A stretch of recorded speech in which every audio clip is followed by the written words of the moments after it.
तर अजित पवारांसोबत येण्याचा निर्णय घेण्यासाठी टाइमलाईन नसल्याचं सुप्रिया सुळेंनी म्हटलं. तर कोणताही प्रस्ताव आलेला नाही असं सुनील तटकरेंनी स्पष्ट केलं.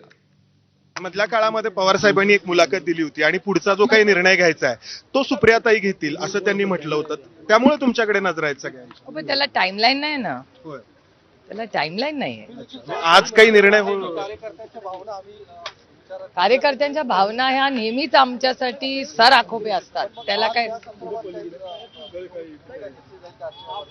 माहिती नाही. आता बघूया ना एकीकडे कार्यक्रमात. दोन्ही राष्ट्रवादीचे एकत्रीकरणाची चर्चा होते, अर्थात ती माध्यमांमध्ये होतेच हे मान्य आहे, पण त्याचवेळी दोन्ही राष्ट्रवादीचे वेगवेगळे मेळावे देखील पुण्यामध्ये होत आहेत. तर खरीच काही अशी चर्चा पक्षाच्या आतमध्ये तुम्हा वरिष्ठांमध्ये होती? तर 14 दिवसांनी परत आले. मी 2 दिवस दिल्लीला होते. मी काल पण इन्कम टॅक्स साठी दिल्लीला होते. मी आता परत आले.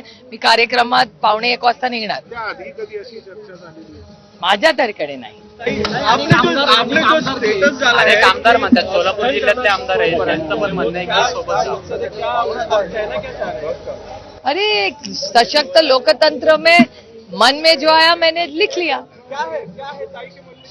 वो मेरे माँ और मेरे बीच की बात है.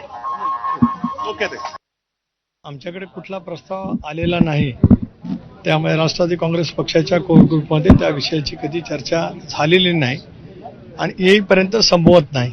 एक भाग. आता अन्याय आणि वगैरे वगैरे जे काय म्हटलं गेलेलं आहे ते कशा संदर्भात म्हटलं गेलं याची काही मला माहिती नाही.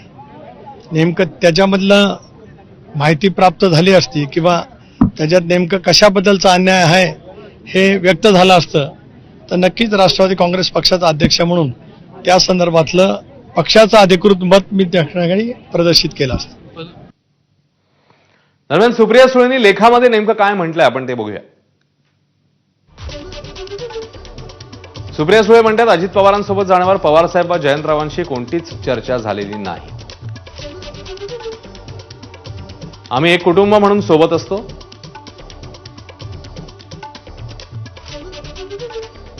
राजकारणात मतभेद असावेत पण मनभेद नसावेत.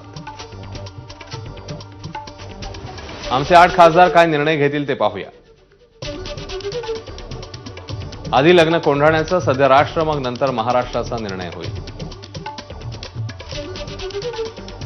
8 खासदार एकत्रित जो निर्णय होईल तो एकत्रितच असेल. एकत्रीकरणावर आधी साहेबांना भेटेन. साहेब आणि जयंत पाटलांशी चर्चा करून निर्णय घेतला जाईल